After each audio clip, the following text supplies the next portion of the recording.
And we are live. G'day everyone, Mike Jeffrey here, and you are listening to My Creative Journey, Season 3, Episode number 14. Today I am speaking with Anissa Dev from Anissa Dev Photography. She is a photographer based in San Diego in the United States. And you may have seen her work on Instagram. She does a lot of photography education, helping other photographers how to be a photographer, but she's also an incredible photographer herself. Anissa has recently started doing maternity, couples, and family photography, but transitioned from doing wedding photography previously, elopement photography as well. She had a whole associate team for wedding photography, but recently has just had another child of her own and has stepped back and gone into a bit of family and maternity photography, which I think is really special. And we talk about that in this episode, about stepping back from wedding photography and the struggles that are involved with that. I know there's a lot of pressure around being a wedding photographer, and I think often wedding photography is held up to be the be-all and end-all in photography, and it's definitely not. There's definitely a lot of other things that you can do with photography, but when you're in there doing wedding photography week in, week out, it can be so hard to step back and go in a different direction. And that's what Anissa has done, and really followed her heart in going in a different direction that really feels true to her at the stage of life that she's in. I'm really thankful for Anissa for showing up on this episode and being so open and vulnerable and talking about a few of the struggles that, you know, she's gone through and a few of the decisions that she's had to make to further her business, but also to help her own family out at the same time. Stepping back, taking maternity leave away from your business, taking a break can be so hard when you run your own business. And Anissa talks about that in this episode about, you know, taking time away and feeling like you're comfortable to step away from your business for a couple of months and know that you can come back and it's still going to be there and it's still going to be running. And there's a lot of things that she talked about in this episode that I think are going to be really valuable to you if you're just starting out, but also if you've been in this for a long time and thinking that you may need a break or you may need a reposition in where your business is taking you. As I said, Anissa also does a lot of photography education, and we're talking about, you know, diversifying your income streams in this episode and being able to do multiple different things. Anissa started offering education after she started teaching people on Instagram about how to do photography. She now does a lot of like mentoring. She has presets and she has her style guides that she's talked about in this episode. So many different things coming out, and I think it's so important to make sure that we have a few different things that we're doing at the same time for the slow seasons that we all have as photographers. But it's nice to be able to do things that do really inspire you. And I think Anissa is a success story for someone who has gone on to help other people and really found success through doing it. And so I don't want to waste any more time before we jump into this episode. You'll definitely hear more from Anissa than you will from me, but I just wanted to hype this up. This was one of the most valuable episodes that I've recorded so far this season, and I really got a lot from it myself, understanding what it's like to be a creative person and find it hard to step back and go in a different direction. So I really want to say thanks to Anissa for hopping on, and I hope that you guys all enjoy this episode. Hey Mike. Well, hello, Anissa, and thank you so much for jumping on the podcast today. I really appreciate you taking the time, despite the sort of time difference that we have between Australia and the US. I appreciate you being here and coming on to talk about your journey as a photographer. Thank you so much for having me. I'm super excited to be here. I know that you were studying maths before you got into photography, and I was as well, for all the people that don't know that. So I wanted to ask a little bit about how that sort of happened first and foremost. I'm sure you can talk a little bit about that journey of transitioning into photography, but also I just kind of first wanted to start with how that sort of impacts what you do day to day as a photographer. Do you find that having that background, coming from a sort of maths background, impacts the way that you go about photography or the way that you sort of look at being an artist more broadly? Yeah, so I've always had a love for math. That was always like the subject I liked most in school. And then when I went to college, I was studying math, and I thought I didn't know what I wanted to do, but I just knew it's something I liked, and I had no idea where I was going to go. But then as I went through school, I was like, okay, I like teaching. I've always been a tutor. That was like always the jobs. Those were always the jobs that I had growing up. So I would teach in high school. I would teach outside of high school. And even when I was in college, I was teaching.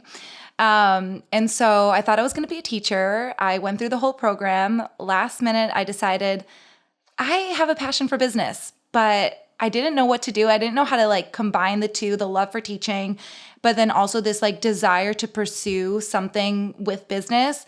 So I ended up removing myself from the program like 2 months before graduating. I finished off with a math degree, and then I ended up getting my first job out of college in marketing, just something I wanted to test out. I did like paid media ads, which is kind of funny. I've never actually used that in my business, but it's a really helpful tool to know. And I think when I started photography, my husband just bought me like a nice little cute digital point and shoot. And I loved just taking pictures. It was like my creative outlet when I was working my 9-to-5 marketing job. And at some point I was like, you know what? I kind of want to try this out. I didn't necessarily love my job at the time. And so I basically decided to kind of dive into photography just all at once. And I would say that with my passion and my love for teaching, when I didn't even know anything about photography, when I had just got my first DSLR camera, when I just started Anissa Dev photography, I was like, I'm just going to share what I'm learning along the way. So back in 2020 I guess I got my first camera in 2018, started dabbling in a little bit of photography on the side in 2019, and then really became a business in 2020. But at that point I was like, I'm going to learn what I can, learn about marketing, learn about business, learn about photography, and just share what I know, share what I'm learning. And so it was a lot of trial and error, a lot of, maybe mistakes I made along the way, but I've learned from them. And that's kind of where I got here. So I feel like I've really been able to put together my two passions, which is teaching/math, and then also the business side. So that's kind of the first answer, hopefully, to your question. And then the second part, I didn't actually think too much about how math impacts the way I think about photography. But I would say I think I've mentioned before that I didn't grow up with like this super like creative mindset. Like I always had kind of more of a and you probably can relate too. But I would love to hear maybe your perspective first, and then I can share kind of how I feel about the math behind the creativity, if that makes sense. I've always really struggled to call myself a creative person. It's always been a thing that I've really struggled with because I don't kind of see myself that way. As a pure artist, I really struggle to come up with ideas that haven't been sort of done before. And I don't think there is the idea of art that hasn't been done before. It's always inspired, right? So it comes from somewhere, but I think that that's my real skill of being able to pull things from other places and experiment, as you said before, like try new things, I've always been someone that's like, when I actually see an image online or I see something that someone else has done, I'm like, how can I experiment? How can I make that happen? What do I need to do? Where do I need to go? How do I need to sort of take the photo?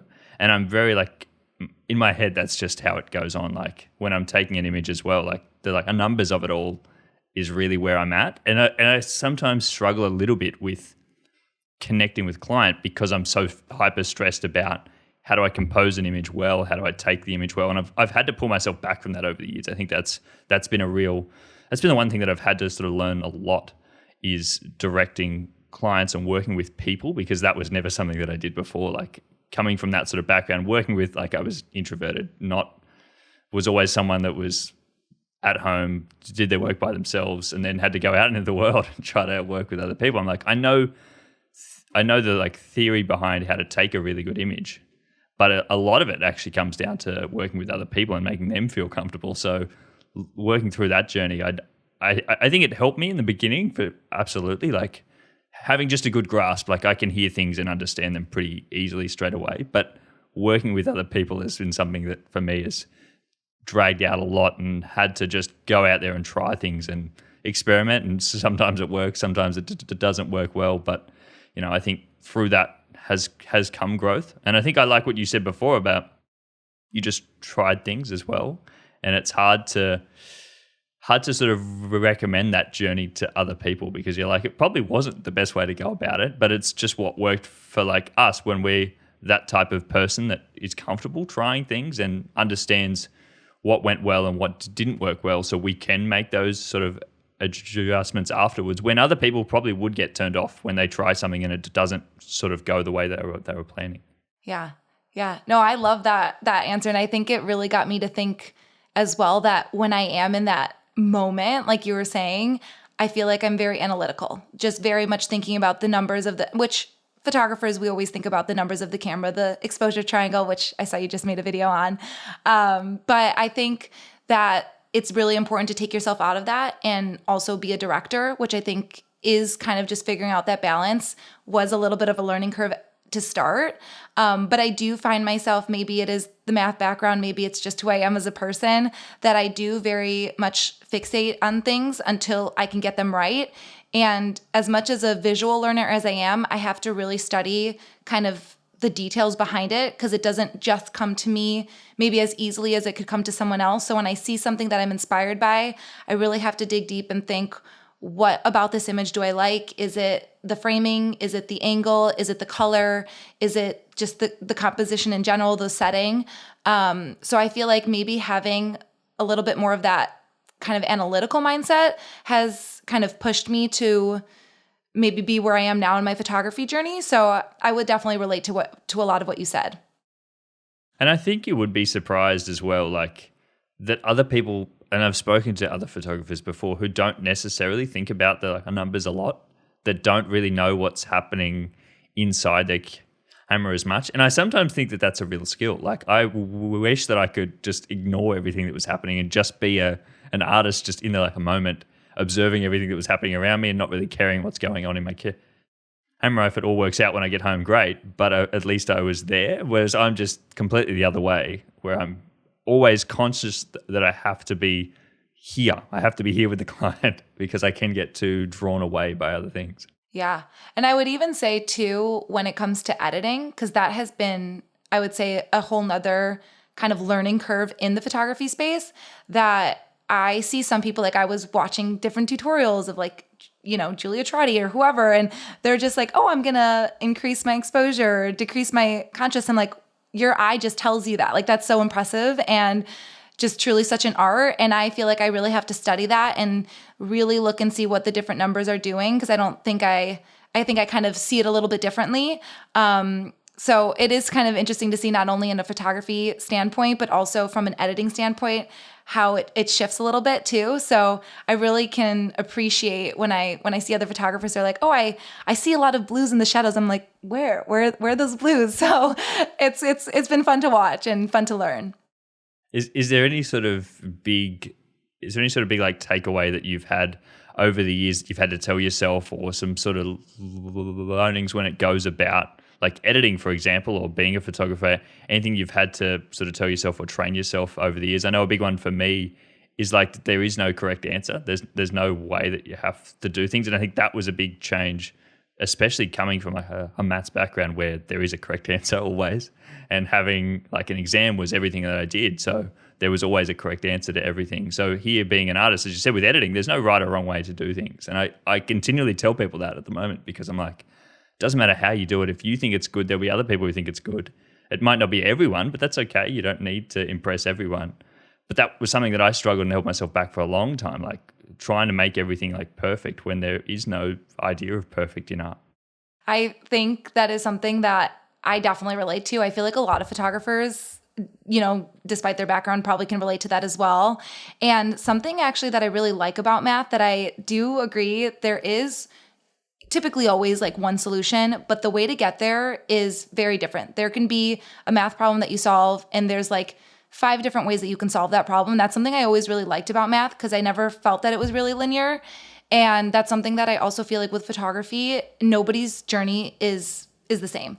And so for me, I do sometimes feel like it is like, it's a concrete kind of like image that I'm going for. And if I don't get it, I do feel sometimes some sort of disappointment, but I do agree that you have to remind yourself that it's going to get there. I feel like I go through sometimes like a little bit of a editing style crisis. I feel pretty confident at this point, but even then I'm like, okay, wait, I want more color, or wait, I want more film, or I think it just kind of goes with, how life goes and things change. So I'd say when I'm in those like kind of maybe editing ruts, or just like a moment where I'm uncertain or indecisive, I always tell myself like, I will make it to the other end. Like I will make it on the other end.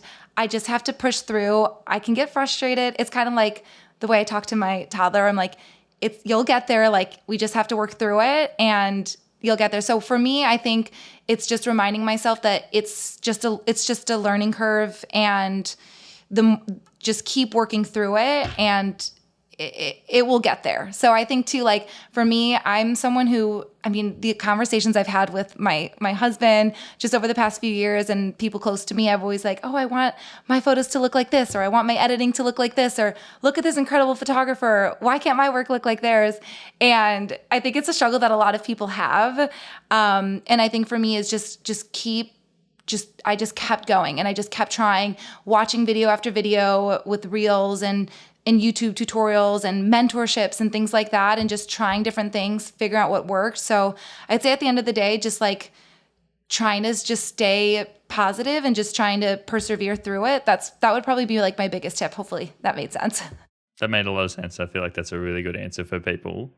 What were you sort of taking photos of when you first started? You said your husband bought you a point and shoot camera. What were some of the things that you were taking photos with and experimenting with back then? Oh my goodness. Yeah, no, that's a great question. I'd say at the beginning with that point and shoot, it was more so pictures of me. So I would either set it up like on a tripod and take self-portraits, or have my husband take photos of me. And it got to the point, and I love him dearly, and he actually vowed in our wedding to be the best Instagram hubby that could ever exist. So he has definitely fulfilled that vow. But in the beginning, he would take a lot of photos of me, and I'd be like, wait, but I want to look this way. I want to look this way. And then eventually I'd be like, okay, wait, I want to do it myself. So then I would take a tripod and I would do it. Then I would start shooting my friends, and we'd all take each other's Instagram photos. So it really started just with like a love of just taking photos for fun of me and my friends. And then I was like, wait, I think I really like not just having photos of myself taken, but taking pictures of other people. And it brings me a lot of joy, especially I think when I was taking photos like of my friends graduating, because I started right when I graduated from college. So I would say that was kind of how that started. I'm curious to know though about your journey with your background. I don't know if you've spoken about it on your podcast before, but how you got into photography. Where were you before photography, and kind of a little bit about your journey with math and photography? Yeah, so I was at university doing a degree in a maths and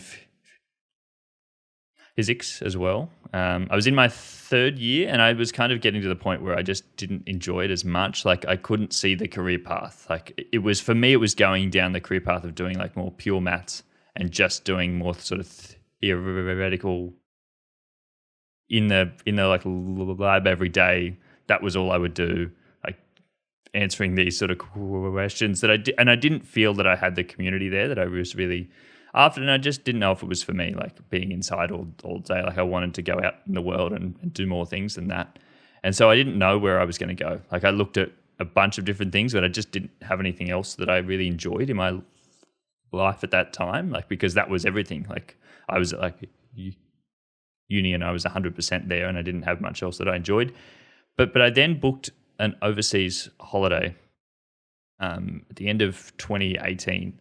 And I said, when I go overseas, I wanted to take a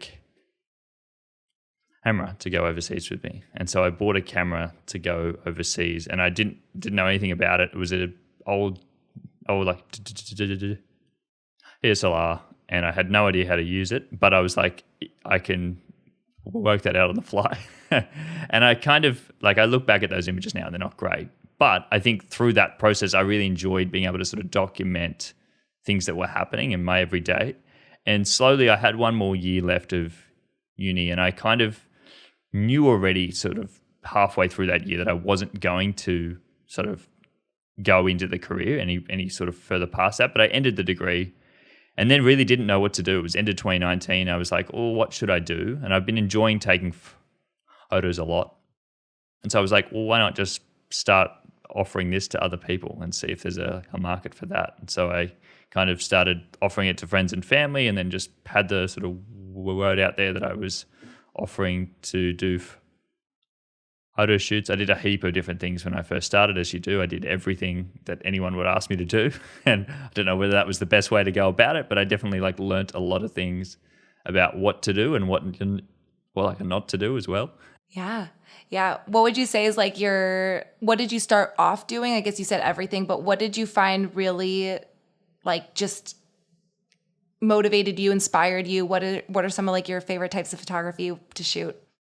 Yeah, so I was doing a lot of like landscape photography when I first started because that's where I was like in, and I really enjoyed being on my own and going out and taking photos. So I was doing a heap of that, and I kind of had my own sort of online like print store where I was kind of selling prints. I love that, but also was a little bit isolating in a way. Like I didn't feel like I was getting the connection as much. And I started sort of 2019, I started taking sort of portraits of my wife as well. Like we would go out and take photos.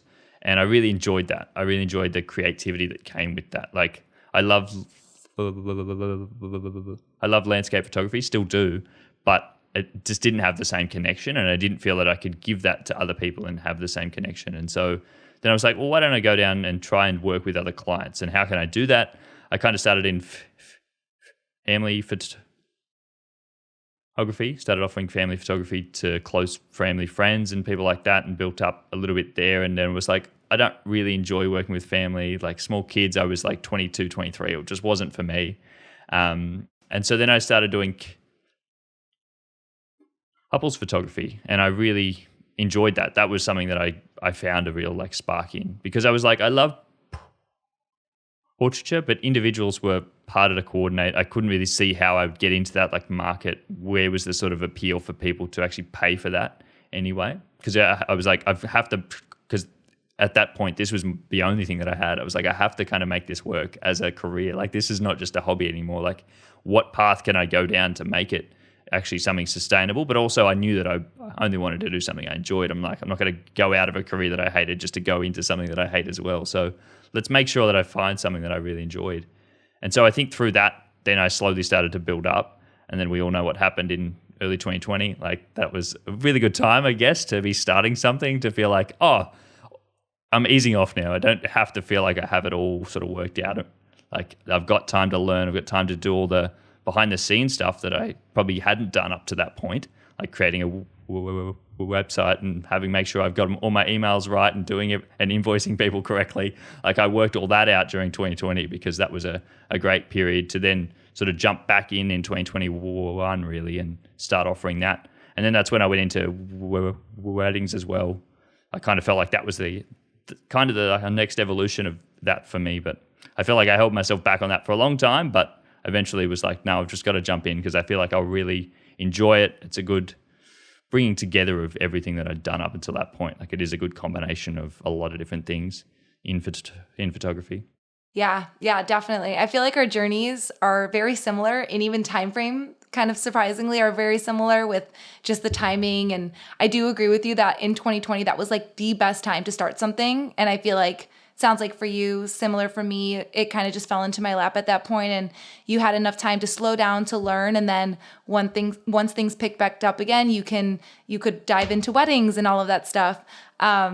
I am just really curious how you got into education. Like just with, I know you really just, I see your videos all the time. I see them everywhere, and you've done a really great job with being an educator in the space. And I'm curious have you always had like a passion for educating, or how did that come about for you? I feel like it was a big part of how I got into photography was kind of seeing other people online. Like I went to the school of like YouTube, right? So like that was where I sort of grew up being around those personalities on YouTube and hearing everything that I sort of have learned to this day is from online. Like I haven't had any sort of formal training at all. YouTube was a big thing because it was actually like seeing people that were really sort of passionate about photography, and I think that helped me get inspired about being passionate for photography. And so I was like, well, I really wanted to give back, and I was sort of tried a little bit when I first started, but I always held myself back of like, I don't understand enough to educate other people. And I didn't start posting sort of at the speed I am now until September 2023 was really when I jumped in, because I was like 3 years into my business at that point. I was like, look, I know what I'm kind of talking about now. I feel comfortable to sort of get out there and help other people. And I was like, look, I really enjoy that end of it. Like I love working with clients, but I also love the behind the scenes stuff. And I don't have anyone else. Like I didn't have any friends who were photographers. Like I want to build some sort of community around that because I really enjoyed it. And I was like seeing other people online, like you were always online, like always, I feel like ever since I started, where like on Instagram, I would see your stuff all the time. And I was like, I feel like there is a space for that. Like I didn't realize that there was a space for Instagram to educate on Instagram. Like I was like, oh, who goes to Instagram to be educated about? Like that's where it's just hilarious stuff. Like no one goes on there to actually like learn anything. You go to like a YouTube for that. And I was always sort of really daunted by YouTube was a big thing. Like I didn't want to jump into that straight away.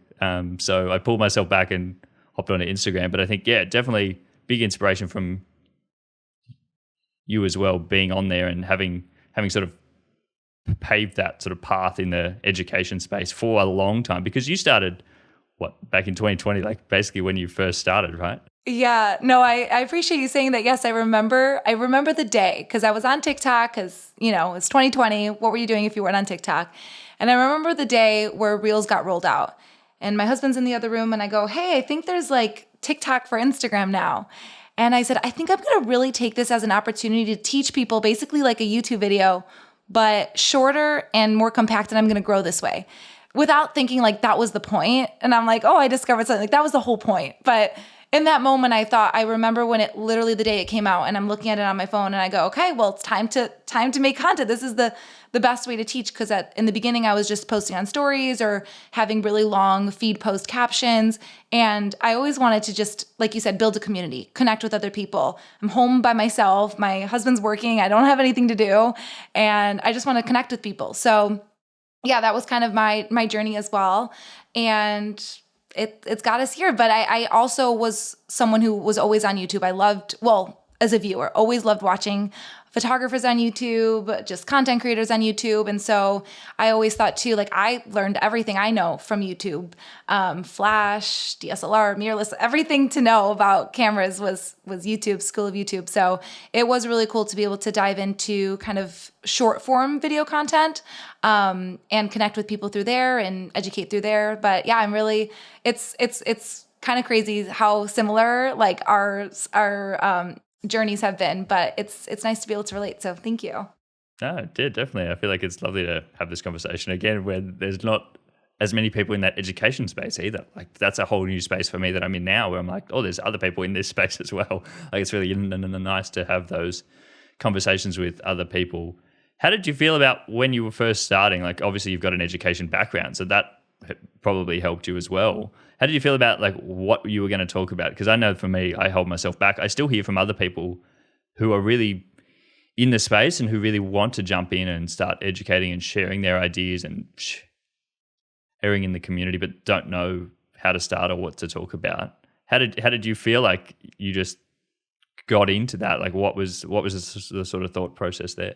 I think for me, there was a lot I didn't know. And so anytime I didn't know something, I would go onto YouTube, I'd go onto Reddit, I'd go onto Facebook, and I would just dig, like just look and learn as much as I could. I would take what I learned, I would kind of write a little dialogue, and then I would make a video on it or like something like that. And so for me, it was anytime I didn't know something, then I would do my research and then I would share it. So sometimes I'd be wrong. And like in the beginning, I was learning about DSLR versus mirrorless because in 2020 is when I got my my first mirrorless camera, which was the Canon R5. I didn't know much about the difference. I remember looking it up, not quite sure what the difference is, making a video on it, and then so many people flooded the comments just telling me I'm wrong, or some people were really helpful letting me know like where maybe I went wrong and kind of teaching me more. So it was really just like a community of things. I felt like not only would maybe I share my own kind of observations and learnings, but I would also hear from other people, especially if I was wrong. So I never intended, I would say back then, to give out incorrect information, but I was learning. And so I think just for me, it was just putting myself out there, being like, hey, everyone makes mistakes. You're learning in the process. You're building a community. You're growing. And that's the best that you can do. And that's really kind of how I started. So yeah, hopefully that answers that question. I just feel like that's part of the process. And that's probably what has gotten you to where you are today, because you weren't scared to put things out there. even if you weren't an expert in the space. Are we ever an expert? I still don't feel like I have all the answers. And you can understand as much as you would like to, but there's still going to be people out there who know way more than me, who know way more than you. And so that we're always in that position. How did you feel when you were first starting though, to put things out there and then get that sort of feedback from people? Was that something that sort of made you reevaluate it, or were you always just like, I know what I'm trying to do here, I've got to continue on? I think I think sometimes it made me stop. I think having the support of certain people in the industry was super helpful. Because sometimes I would share, like, as we all do, get discouraged with things, and there'd be a lot of support from other educators in the space. And that felt really nice at the time, and still to this day, just having other people. And again, I was learning. I was also younger, so I feel like, that's just what you do when you're in your early 20s. You're always learning, and at any point in life, it doesn't have to be even in your 20s. But yeah, so I think that for me, I remember having conversations with people who had the mentality of like, but I'm nervous, I don't know how to talk, I get really uncomfortable in front of the camera. I think for me, I just grew up watching content creators on YouTube. So I was always just like, I always wanted to get into content creation, but I also I wanted to do something a little different, like, again, with that education. So I felt like for me, I had been watching it for so long, and I just knew, like, you just have to jump into it. It's scary. And I tell people all the time, there was a point in time where my only followers were my friends, and they were all working. And so I would just basically, have conversations with myself, Q&As. I'm asking myself questions and responding to myself. And it's really like, I don't want to say fake it till you make it, because I wasn't faking it, but I was just trying my best to be as positive as I could be with what the resources I had. And I just said, if it doesn't work, it doesn't work, but at least I gave it a go. And I'm really happy I did. And I think that if other people in the space, like I know we kind of were talking about, maybe feel a little hesitant, I think at the end of the day, it's like you're your own hardest critic. And so nobody's looking at you the same way that you're looking at yourself. Like, I get so inspired when I see other people going and creating. And I think that's the mentality that you have to have when you do just put yourself out there.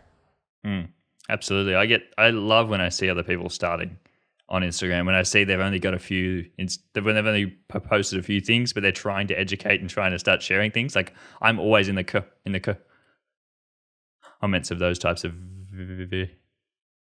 videos, trying to be as supportive as I possibly can be, because I'm like, we need more people like that. We need more people to be open and honest and actually share and help other people grow. I think it's so important. And I have a lot of people ask me, like, they don't know where to start, and I get people message me all the time being like, is it all right if I like use your style? And I'm like, absolutely. I don't own this. Like, if that helps you to start, totally. Do whatever you can to get yourself through the door, and you'll iterate throughout the process. You'll work out what comes to you. You don't have to know your style when you're first starting, but just try stuff. Just be comfortable. Again, it's like we were saying at the start, just throw stuff at the wall, see what works. Yeah. And I think too, like, we're out there, we take inspiration from everywhere. I agree with you completely that inspiration is no idea is your own. You take inspiration from certain things. You can make it into something that's unique to you, but we all pull inspiration from other people. And so, yeah, I think that's a really great point as well. Just, to inspire other people to get inspired, and just kind of take it from there and see where it goes.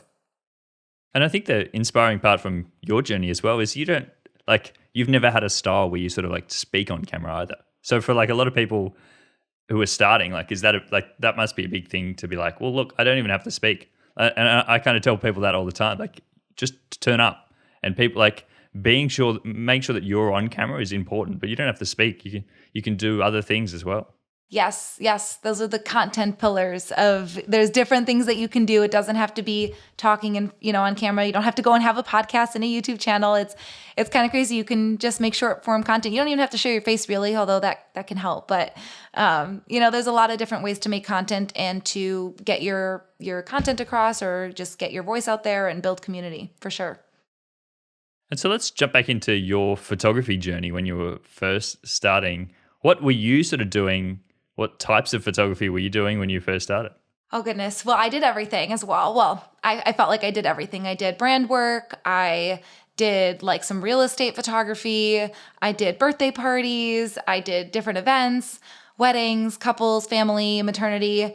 In the beginning, I I wasn't a mom yet, and I felt that my love and passion was definitely more for like couples, for weddings. So in 2020, it was really great because I got to dive headfirst into weddings and just kind of experience it, but they were intimate weddings. And I tell people all the time, like, my first wedding that I ever shot was as a lead. That wasn't what I wanted. I really wanted to second shoot. I had a ton of second shooting gigs lined up, and then everything got canceled. So I just kind of had to dive into what I had scheduled. But I always brought on a second with me, and me and my second actually learned together as well. And we tackled those weddings together. So that's what I started doing. And then I ended up having my son. And I fell really deeply in love with family photography, with maternity photography. And with having a family, I really wanted just more intentional time at home, which made just shooting long 8-hour weddings just more challenging. And then my family and I also embarked on a nationwide journey of just traveling for a couple years. And so I just didn't really want to be tied down to anywhere during that time. So when I started off, it was a little mix of everything, primarily like intimate weddings, elopements, and couples. And then as I progressed in my own personal journey, that kind of shifted towards mainly couples, so still love stories and engagements and stuff, but also a huge, heavy focus on maternity and family. So that's kind of where I find myself now. I don't do weddings anymore. I still sometimes will talk about weddings and elopements. I'll do like an elopement because I'm based in San Diego. So if I've had couples who are like, hey, we just want to go and elope in Joshua Tree with an officiant, like sign me up, I'm there. But I really like it to be a very, very intimate kind of ceremony, courthouse, and just like, wedding portraits, things like that. So my journey has shifted a lot over the past 5 years, but I love it. And I'm really excited to see where the next 5 years take me. Having a child would definitely impact a lot of things in your life, I'm sure, and the perspectives that you've had. And it's interesting to hear that you said that after that, you were really interested in doing more maternity shoots, more family shoots. Was that a hard transition for you to have, or was it just the obvious answer after you'd had a child? Yeah, no. So that's a great question. I grew up with 5 siblings. So I have a big family. I come from a really big family. So little kids and everything was always very natural for me. Super, super patient, and I love kids. So for me, I always did families. I don't think I necessarily had like a huge like emotional connection to them when I did them early on. But then, as time went on, I just could relate a lot more, just being a mom myself. And so I felt like that's kind of where that connection grew. And I would say it was very natural, but it definitely was gradual, but natural, if that makes sense. Mm. And how important is that sort of emotional connection? Like, I know you touched on it, but I think for me, like, that's really important in the work that I do, like making sure that I can relate to the client and understanding their perspective and sort of kind of putting myself in their shoes.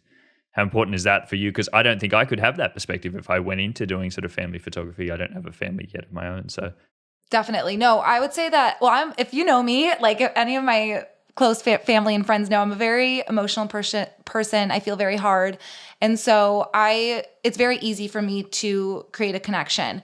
And so if I just see anything, like I think for me, I love just kind of like admire, like just seeing what kids admire. So when, we're out and they find a beautiful leaf or a flower or a ladybug, it slows you down. And I think having that personal tie to it, like I can really feel that when I'm there. And it just really, it doesn't make it feel like a job. Like I feel like, especially when I'm with kids, they slow all of us down. And so like it's just such a peaceful experience to document families. I don't do them as much as maybe I would like. I think just with the kind of fast paced of, especially now we're kind of heading into busy season, lots of proposals, that kind of has been more of my focus right now. But I love being able to slow down and document a family session. I think that they're super important. And it's just special to see, especially when families keep coming back and it's like maternity and then baby and then more babies. So it's really special. And I definitely feel deeply, and that makes it really meaningful for sure. Was it hard to walk away from doing wedding photography? So it wasn't for me, to be honest. I get very nervous still to this day, which is kind of crazy to say, and I've talked about it before, I have like a whole process that I do before I go to a shoot because I'm definitely more of a type A personality. I'm very particular. I want to make sure that I'm fully prepared, never late, just have everything that I need. So for weddings, I felt that that process would usually start like a week before the wedding. And so I didn't feel like I was just, spending a day preparing, but it would be like the full week before. I'm like, my brain is just thinking about the wedding. And then of course, all the preparation is so important. And I felt that all the clients that I did have were so incredible, and I loved every single wedding that I shot. But I felt like moving forward, I just felt that I would be better off shooting other things and putting my my heart into other things and allowing other incredibly talented photographers and creatives to document those special days. I see so many photographers out there that just like thrive and kill it when they're shooting a wedding. And I felt that wasn't necessarily the case for me. So I think just in combination with my personal life changing and then also being a little bit more of a overly like just focused, cautious person, I didn't think it was the right situation for me. So it wasn't too difficult to take a step back. I think more of it was just like the fear of like, okay, if I don't do weddings, what am I going to do? But that is the beauty of creating content and kind of just diversifying your paths as a business and photographer and creative. So I'm very fortunate that I had other paths that I could lean into. But yeah, I would say that it definitely felt more of a relief for me. I'm glad that you sort of frame it that way, because I think for a lot of people it can be hard, and they feel like I know a lot of people think that doing wedding photography is the only answer. Like a lot of people think that it's the thing that everyone has to do. Like it's the only way you can earn an income in photography. And I tell people, no, it's not. It's not the only thing you do. Like I talk about it a lot, but it's not the only thing you can do. Like there are heaps of people out there being successful in other things. And if it stresses you out to be there, you don't have to feel like that is the end game for you. That doesn't have to be the thing. Try it out. If you don't enjoy it, totally fine to walk away. A lot of people are trying to like push themselves through it, thinking that they have to enjoy it. I'm like, at the end of the day, art isn't like that. If you're not enjoying it, it's going to come through in your art first and foremost. You're stressing yourself out. And so go and do something that you do enjoy. And so I'm glad that, you found something that really does spark you up and you get a lot of energy from and can also feel a little bit less stressed out by, like you don't want to have to feel that every day when you go to work. Yeah. And I think even in having this conversation, I don't even think I maybe deep down realized it, but I feel like just talking about family photography too, of like even just talking about it, like it just really makes you slow down. I think that is why I love it even more, not even just with the personal tie, but just going from shooting like, a very like we have to be on schedule wedding, which makes sense. It's just you're kind of go all day. But then when you go to a family shoot, it's just you have to slow down. Like you're doing the right thing by slowing down. And so I think in those moments of just shooting more family, taking a little bit of a step back from those bigger weddings, I really realized where my passion lay. So yeah, I think definitely, like you said, it's not the end all be all. If wedding photography isn't for you, it is okay. And there's so many other things that can bring you joy and will bring you joy. And I think family photography and engagement photography is probably actually harder. Like a lot of people don't like to like admit that, but I think it's harder creatively because you've got a family, you've got a couple for half an hour to an hour and a half even, where you've just got to go and take photos. Whereas on a wedding day, you might have a couple for 15, 20 minutes, like, and we're in and we're out, and I've got a heap to do, and there's a schedule. It's all organized for me. I don't have like isn't a lot of room for creativity there. Like obviously there is, but it's very structured. Whereas when you go to that type of work, very unstructured type of work, where very creative, but also it's hard. And I think a lot of people overlook how hard it is. I think I definitely agree with that. I think it definitely depends on, who you are and what you're passionate about, because I didn't even think about it that way. And then you bring it up. I'm like, yeah, I definitely have to think more when I go to a family shoot. I have to be very intentional. Like if, a child is going and finding a butterfly or smelling a flower, I'm like, okay, I have to really think. I have to follow, them around kind of thing. And with a wedding, there's so much preparation and it's so much work. And I know that. But at the same time, it's like, once you get to the day, you're kind of just going with the motion and just, you have to definitely make sure that you're keeping an eye, especially if you have more of like that documentary type of style, and making sure that you're seeing all the things. And that is a lot of work, but there is more structure to that. So I think it just depends on who you are as a person. I'd say I like a lot of structure, but at the same time, I feel like I'm not working without structure. Like I feel like I'm being able to just be creative as a photographer should be when I'm away from that. So that's kind of what I found in myself, but it took me a while to get there. And like I said, I've only had wonderful experiences with all of my wedding clients, and I'm really happy I had that opportunity. And I would say that if someone doesn't know whether or not it's for them, I think that is the beauty of like second shooting, or like even just being an assistant, or if you're into film, maybe offering to develop like or load film as someone's assistant. So I think there's different ways to get there if you're not ready to take that leap yet, but you're uncertain about where you want to go. It's definitely good to try it out. As I keep having this conversation, I'm reminded how much our stories are basically the exact same, because I did my first wedding all on my own. I did my first 3 by myself, just threw myself in. It was just, I was the only one. I didn't have anyone else there with me. Oh gosh, see, I had to have a second. Oh, so stressful. But also like, I like learned so much through that. But I wouldn't, like, anyone asked me how I did it, I'm like, probably not the best way to go about it, really. Like, it was helpful, but yeah, I wouldn't throw yourself in. Like, there are only select type of people who probably could. I just was that organized type of person that I knew I could. But I do go back at the images and I look at them, I'm like, these aren't that great. But also it was such a learning experience for me that I got so much out of that. But you don't have to put yourself through all that stress to get there. Right. And if I could I think our situation's just timing too. With it being 2020, things were very different. We also, like, there were a lot of restrictions too of how many people you can have in a space. So a lot of it was also not necessarily in our control. And I would have loved to have second shot beforehand. But like you said, it really did just throw us in there, and we were able to learn the ropes that way. So it was a blessing in disguise. Is there anything that you're transitioning into now further, or other things that you would like to do in photography? I'm guessing, like, you talked about family photography, obviously. Are you thinking of going more down that path? I would say I'm really happy where I'm at with the type of photography I'm doing. I would say my focus still is very much couples. I love maternity. I am in a season right now where all of my friends are having babies too, which is so wonderful. So I've been just super fortunate to be able to document all of their stories, which has been really nice. So that's something I'm really leaning in towards as well. And being in San Diego, I can shoot at the beach maternity all year long, which is great.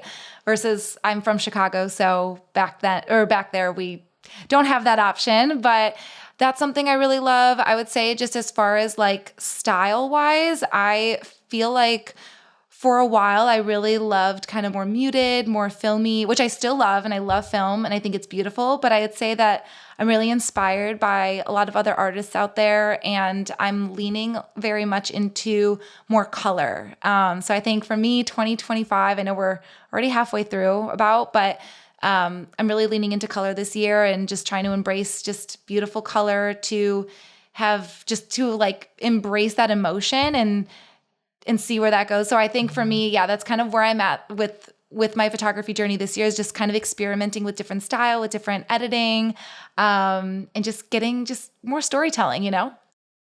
I always feel like I could thrive much more if I just stuck to one thing over like a longer sort of period of time. But the artist in me just doesn't want to do that. Like, I want to experiment and change things up. Like you said with your editing style before, like I want to change it all the time. Like I want to try new things and try new styles of photography and go and do new things. And I think it's always helps my creativity when I go out and try new things. Either, as you said before, like it'll either work, or you'll go back and think, oh no, this is not for me. I can always go back to what I was doing before.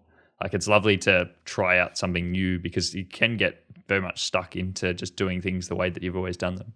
Do you find that it's, like, I would say with new styles, do you find that it's something that just happens naturally for you? Or do you find yourself like just a moment of time, you're like, okay, wait, I want to shift my style, or wait, I see this and I want to try it? Or is it more of like a gradual experience for you? I'm someone that will just have these like days where I'm like, I hate all my work, and just feel like I've got to move on. And then I'll like all the time. I'm always harsh on myself and my own work, and I'm editing a photo, and I'm like, this is horrible. Why do I edit this way? Like, this is a terrible style. Like, why do I do it? And then I'll get to the end of it, and I'm like, actually, that's quite nice. Like, I open it back up. That actually looks quite good. And I'll go through these things all the time, and that's why I tell other people, like, this is just how it is. Like, unfortunately, like, there are other people, I'm sure, that can feel like they're very comfortable with what they do. I'm just not, and I'll always try new things, and I'll see other people's work, and I'll be like, how did they do that? I'm going to try to do a little bit of that in my work now. And then I try to change it. I'm like, nah, it's not for me. It's not my style. Let's go back. Yes. I'd say, I noticed that not only in photography, but also in creating content. Do you find that for yourself as well? Like, whether you're doing a podcast or a YouTube video or an Instagram reel, like, do you feel that it's also in that type of work for you as well?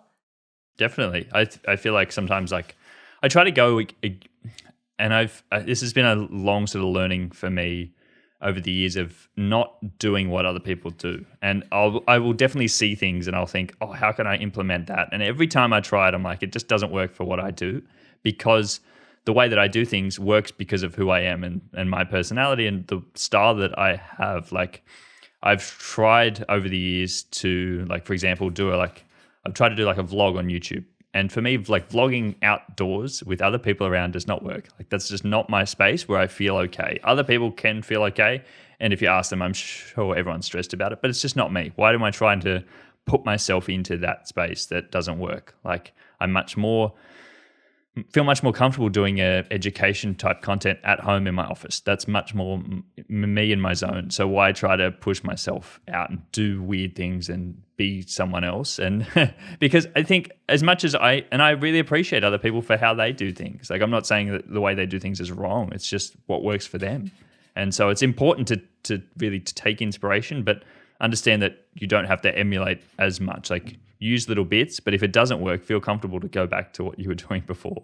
Definitely. Yeah. No, and I'm glad you said that too with like the vlogs. I feel like that's something that I've experienced as well, just in content creation, which is one of the things podcasting for me. I find it like I get very nervous to speak sometimes. And so I think for me, that was something I saw like everyone loving podcasts, and I love them. I love them so much. And I really, really wanted to do it. And it was super fun and exciting, but I was like, man, this is taking a lot more out of me than I necessarily wanted. And it felt more of just like, I have to show up, and I wanted to show up, but I didn't feel it was as organic as I wanted it to be. And so, and even with other things too, like I would say I kind of did a deep dive into my older content recently.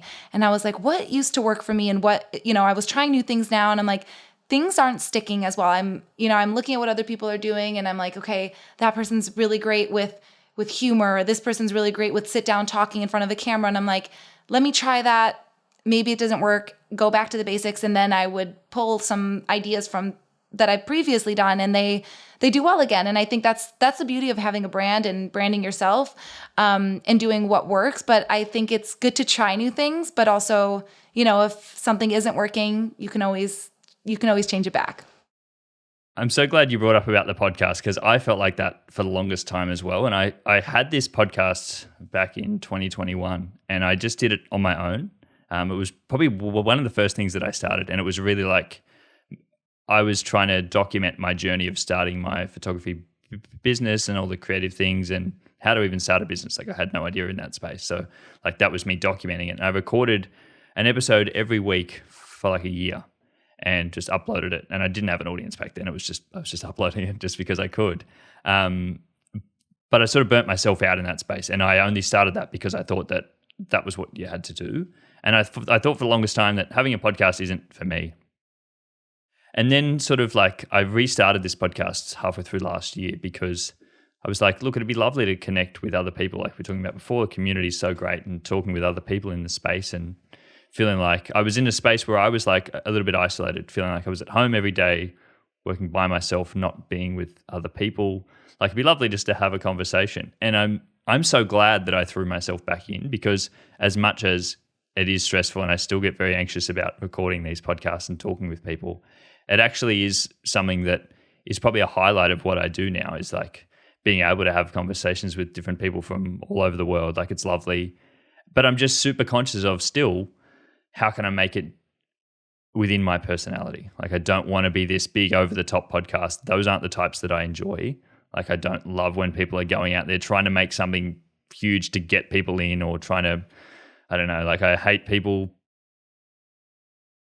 just doing things just for the views, or doing things just to get people in, or trying to stir drama just to build people into their podcast. I'd much rather sit down with someone and have an in-depth conversation, because that's what I really enjoy. So holding true to yourself, definitely important, but I tell people to don't be scared to try something just because you think it's not for you. Like, try it, but then also be comfortable to be like, that's not for me. And I'm glad that you were able to realize that. And I've definitely done things like that before. It's like, no, that's not for me.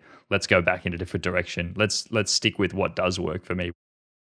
But that's super inspiring, though, that you shared that you had your podcast and took a little step away and then came back to it. I think that a lot of people think, oh, if something didn't work, or, if I'm taking a step back, that it's over, and it doesn't have to be. And that is something, I actually am inspired just by hearing you say that maybe my podcast isn't necessarily over forever. That's why I haven't taken it down. It's still living. It's still there. But it is interesting to hear that, about your journey with that. And obviously I love this. I love being able to sit down and talk to you. And I'm really glad that you found your way back to it. You're doing it. I mean, it's so nice. And I enjoy listening to podcasts, and I enjoy listening to your podcast. So I think that just goes to show that, if something doesn't work, shift it around, take a little step back, but you can always come back stronger for sure, and better, and enjoy it.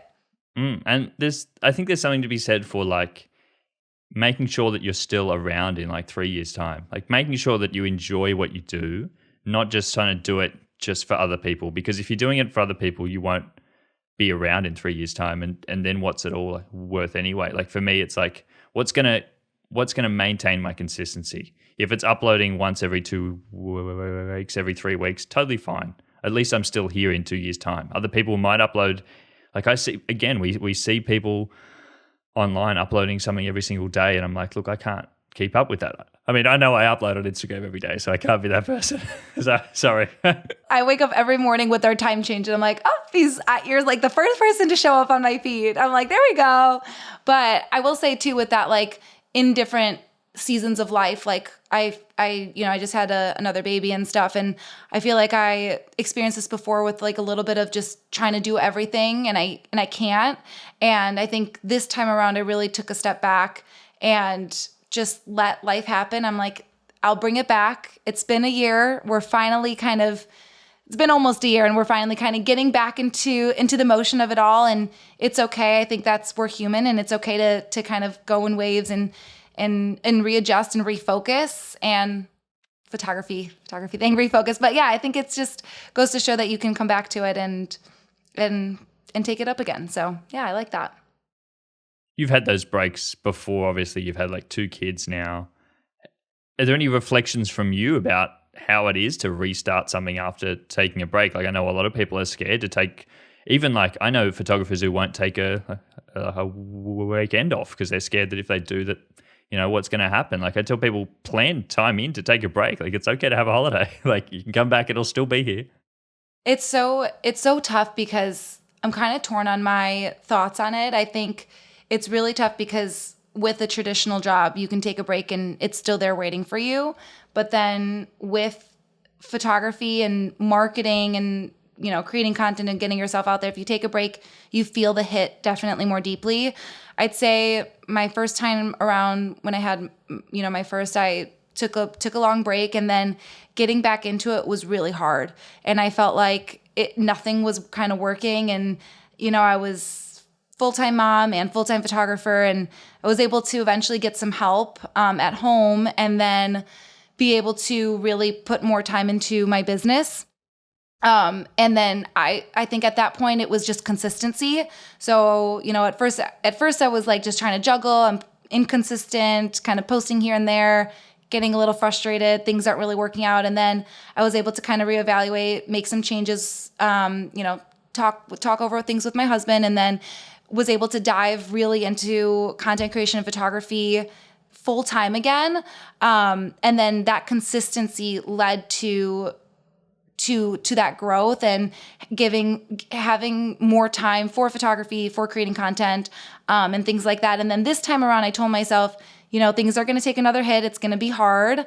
But when I'm ready to come back in, because I think, again, that here and there, it's discouraging because you're putting in the effort, but then you're not really seeing the results because maybe you're just sharing and whatever, getting some things or shooting, a couple weeks in a row, and then it's like silent, or, engagement isn't good, or whatever the case is. And so I think for me, I just kind of realized like it's going to be slow and it's going to be okay. And when I'm ready to kind of dive back in and give my full time into it, it'll pick back up. And that's kind of where I'm at right now. I feel like I've gotten into a really good routine, just in my personal life and my business and everything. And I am seeing the results. And I think just knowing that would happen for me, was encouraging, just to know, like, in those moments of maybe some frustrations, or, things aren't going the way I want them to. I just knew that once I have kind of more of that time back, I'll be able to dive back in. When you talk about like it's sort of falling off and then picking back up again, are you talking about clients and getting clients for your work, or your own inspiration as well, and feeling like, or do they both kind of go hand in hand? Honestly, that's a really great question. I would say all of the above. Truly, I feel like when, like, right in the, because like I said, I think I have this thing every year where I kind of reevaluate my work. And so it gets to a point where I'm like, okay, wait, I have to make a whole change. I have to change my whole editing style. Okay, wait, I can't book any more clients because I have to make sure I'm getting my editing style right. And it's kind of this like snowball effect, or I can't share anything. I can't post content because I have to make sure that I'm on the same track. So it's kind of like a snowball effect. And so I feel like in those moments where I'm like ready to dive back in even, and maybe I don't have the time that I want to sit down and edit, for a full 5 hours. Like, I'm being pulled in different directions, and my family is like my priority, and I'm always gonna, put that first. And so I don't have like that kind of schedule where I can just sit at my desk for a certain amount of time or create content or whatever the case may be. And so I felt like it was kind of the snowball effect of something not being able to happen, and then I'm not able to, market and book as many shoots or whatever the case may be. And so I think what I've realized, and what I'm especially realizing, like right now, I feel like I've finally gotten into a really good routine. And as long as you're consistent, I think it's okay to take a break and then just come back and be consistent. That's where I'm at. And that's the best way, I think, for me to avoid burnout. I think this time around, I've really been able to avoid that kind of that sad feeling of just like, okay, where am I going? What am I doing? And it's definitely been gradual for me now. And I haven't put such a hard thing on myself to be like, okay, Anissa, you have to like edit cinematically and you have to get your presets figured out right now. Like that's kind of where I'm at. Like, I know that things need to be done, but I'm getting there, and it's okay to take my time. And I think that'll make it better in the long run too. And how important is your sort of diversification in that space when you feel like you're having a step back? Like, is it overwhelming to have so many things to do, or is it nice that you can sort of swing into different directions depending on what you're feeling like at the moment? That's such a good question. I feel like a little bit of both. I love that question. I didn't even think about that, but I love it all. I think for me, photography is like what drew me into the business in the first place. Like, it's what the passion started with, taking pictures. So that to me is, I think, always going to be my priority, is getting clients and working with people and getting out of the house and enjoying and going to the beach and just shooting. Like, I love that. And so with that kind of comes the editing part. And that's like more of my focus during the slower seasons too. However, like, if any parents out there know, like, when you're kind of in the thick of it, it is nice to be home. It is nice to kind of not have to leave the house, create content. So I feel like for me, now that I'm reflecting, it was really nice to, and it is still nice to have kind of the different things that I'm doing, because I could, in the beginning, stay home and create content and, do education things. And then now that I'm at a point where I can leave the house more, it is really nice to go out and shoot again and to get creative that way. So I'd say it's really nice. It's really great to be able to do different things, but it's hard because I want to do it all. And I know that I don't have the time to do it all. So Definitely, just like I was saying before, like if I could put all my eggs in one basket, I'm sure I'd succeed. But I can't. Like I've got to do everything. Like I always, like we talked about before, I constantly think about why I even host this podcast, for example. Like this, like it doesn't do anything for me in my business really. Like it doesn't really like move anything financially, but I really enjoy it. So I'm going to continue. Like it, to me, that's the other aspect of like, well, if it is able to fill up my cup on a day where I'm just at home and I don't feel any energy, well, that's great. That's helping me, right? So there's a bunch of different ways that I think about things like creating content. Maybe it's not specifically helping me to grow my clients, but I enjoy it. So why not? Like if that's something that I really enjoy, and through that, I think has come, like I never knew where that would go when I first started, but through it came opportunities that I didn't think would ever sort of come from just doing something that I enjoyed. And I always think like, why didn't I do that earlier? Like, why didn't I start doing things I enjoyed earlier? Yes. It is kind of interesting to think of it that way too, is like a lot of it did just start from like a passion or something that you really enjoyed. And it's wonderful to see how it's been able to, open up different opportunities and things like that for sure. And, I would say that that's kind of like, sounds like with podcasting and creating content for you. I think for me, like I love making videos. I love just getting creative. I love editing and trying different things out. And it's something that I'm really excited to get back into now that, things are kind of easing up, with having a little one and stuff. And so, yeah, so I would say I definitely can relate to you on that for sure. What's the sort of biggest opportunity that you've had through creating content online? Oh, I'd love for you to maybe share yours first so I can think about it. What would you say yours is? I still think for me, and as much as work that I've done for other brands is great, I still think being able to host in-person events on my own is still, like, for me, the biggest thing. Like, I hosted a photography camp last month and I got like 10 photographers, and we stayed at a camp for like 2 nights, and we just did a bunch of like photography classes and did a bunch of photo shoots. And it still blows my mind that people would come to an event like that. Like, people would pay to come to an event to hang out for like 2 days, and I'm just there. Like, that still is, like, for me, super like a mind blowing that I'm in that position now, that I can create events for other people, and other people who are just like me, and other people who may not have had opportunities to go to events like this before. I know, like, being here in Australia, there's not many events on. Like, we see people in the US hosting events all the time, but here in Australia, there's not that sort of space. And so, like, for me, being able to do that has been the biggest opportunity. I think that's a huge opportunity to be able to do that I would not have if I didn't have the audience online. And so creating community for me has always been big. Like, there have been a bunch of other things that I've done as well that have been really, like, amazing. And I'm always very thankful for those opportunities to be able to go to other events and be able to work with X brand. Like, they're all great. But for me, it's like the fact that other people will turn up to things that I do, I think, is amazing.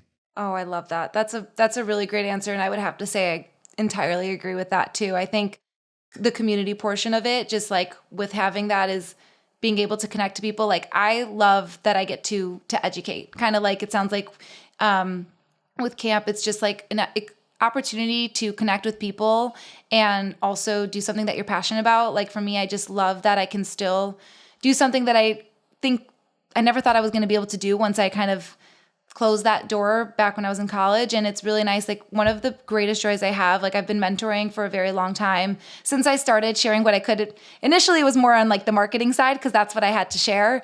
And then obviously over time, it's gotten more into photography and other things like that. But it's always like the best thing. I had one of my mentorship students the other day posted something along the lines of she was celebrating her, I think it was 2-year journey of being a photographer and like starting her business. And she, kind of shared a little bit about her journey, and just seeing that was just like, I don't know, just like made me feel so good. Like that we and just can connect with people and have some sort of mark in their journey, and just being able to see where someone starts and like where they are now, and have some sort of like whether it's a photo that I posted or a reel that I made or a conversation that I had that was able to impact in some way. And again, I love being able to have that community. I think it's super important, and just it makes a job where you're kind of home a lot alone, and makes it less lonely, kind of like you said, just being able to connect with people. So I'd have to agree with that as well, and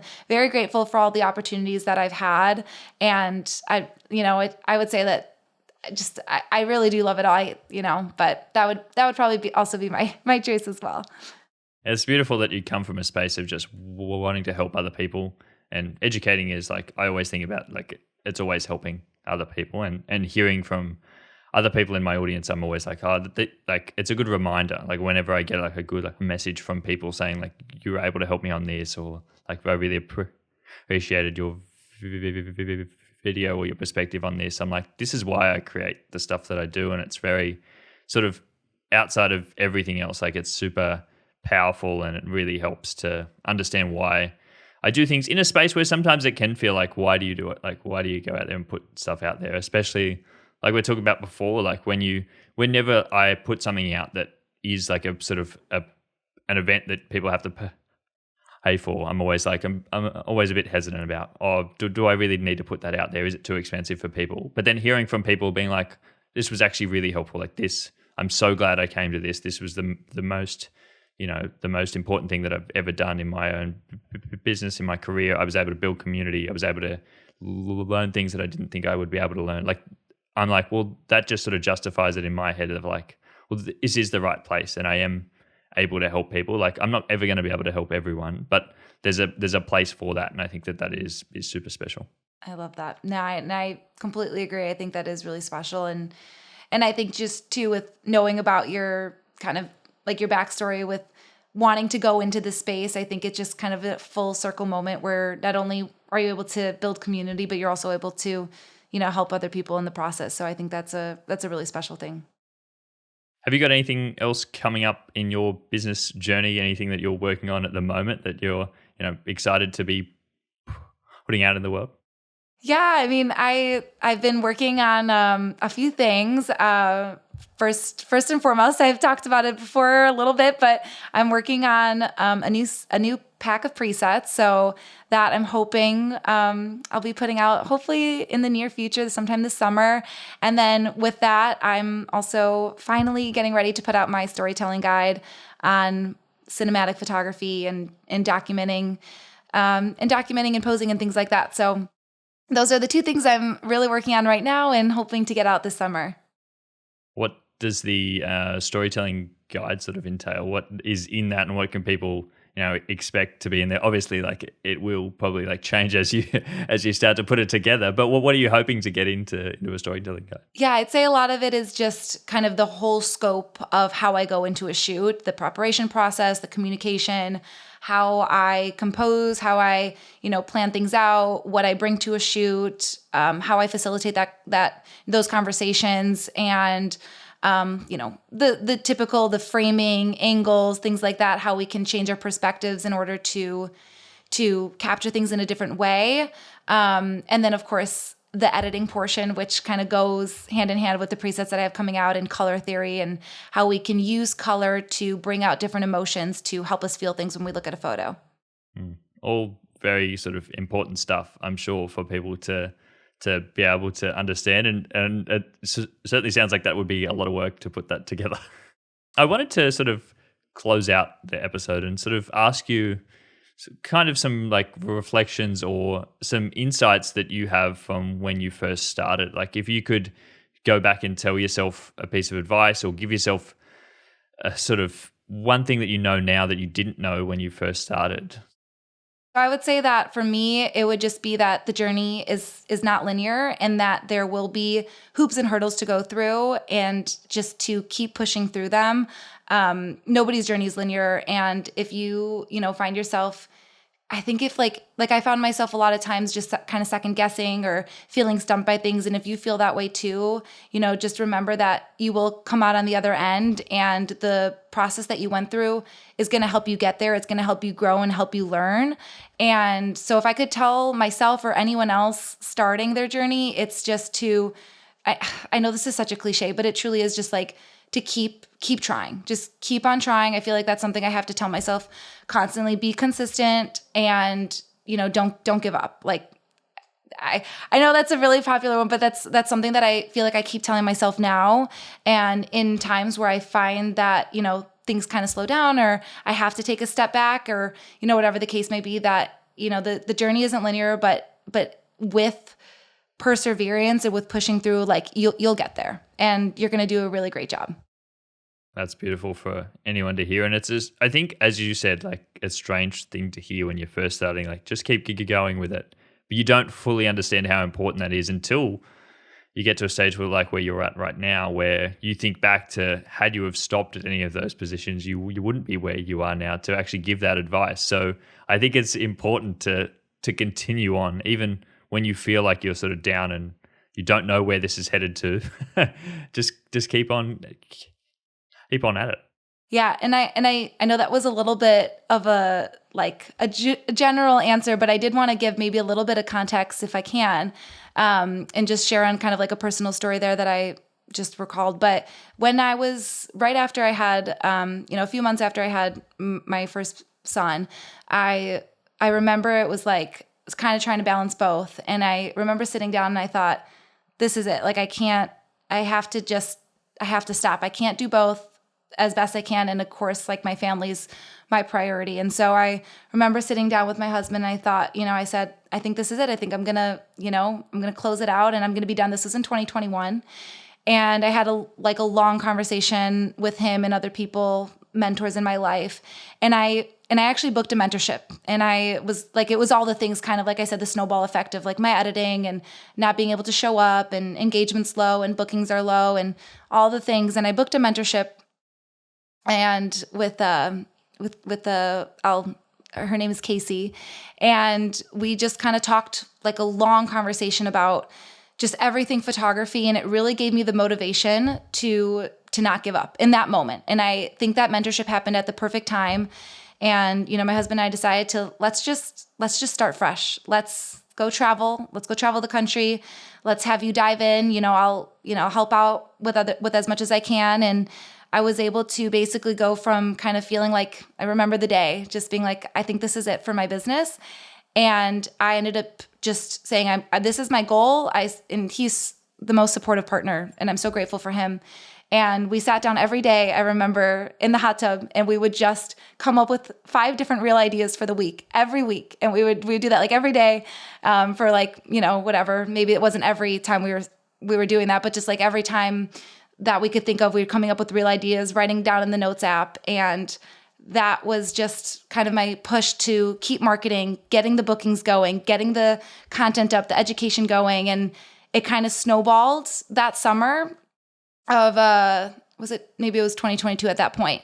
And it kind of snowballed at that point. And then that's kind of where I got here. But I just wanted to share that. I know that was kind of a long tangent, but wanted to share that because I had that moment where I was like, I think that's it for me. And I think it's sometimes we don't think that other people experience kind of those moments as well. And I'm really happy I didn't give up, and I'm happy that I came here. And that was kind of my last push. I was like, okay, I really want to give this everything, be consistent, make those reels, put out the content, shoot for free. I shot so many things for free on my road trip experience. And with all of that, just seeing the world, like seeing the US, was able to kind of have it grow into what it is now. So hopefully that inspires someone.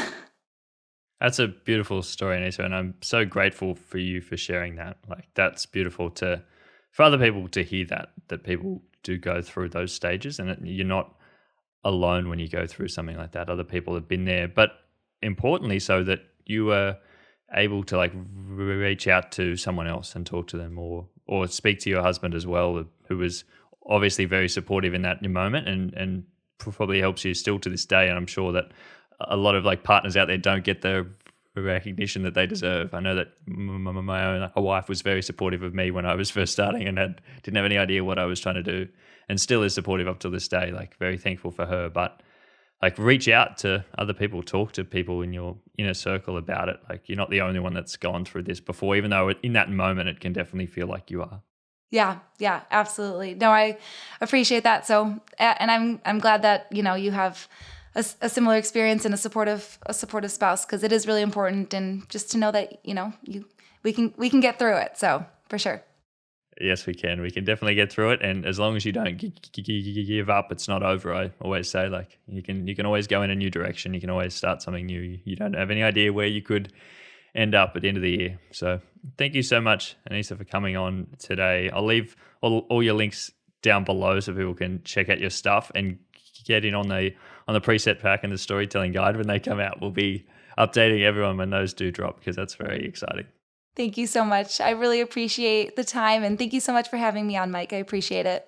No worries. I appreciate you coming on so much. Thank you.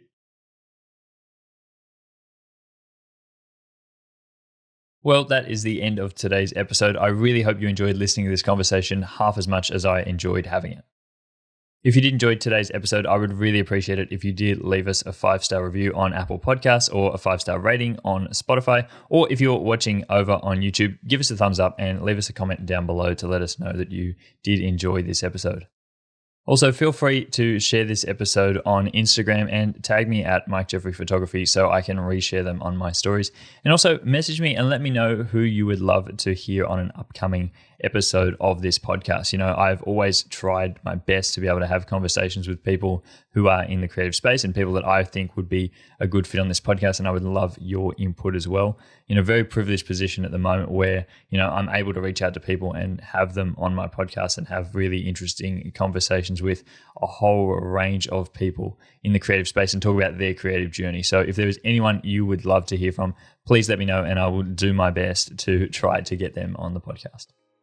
At this time, I would also like to acknowledge the first creatives of the land on which I am recording today, Aboriginal and Torres Strait Islander people of so-called Australia. As we tell stories of today, I just want to reflect on how First Nations people here and across the globe have guided and informed our understanding of the creative journey. But until next week, friends, have a lovely week, and I will speak to you all again next Monday. Bye. Editing and post-production on this episode was done by Mossy Heart Media, and music was created by J.W. Payton. Hey Mike.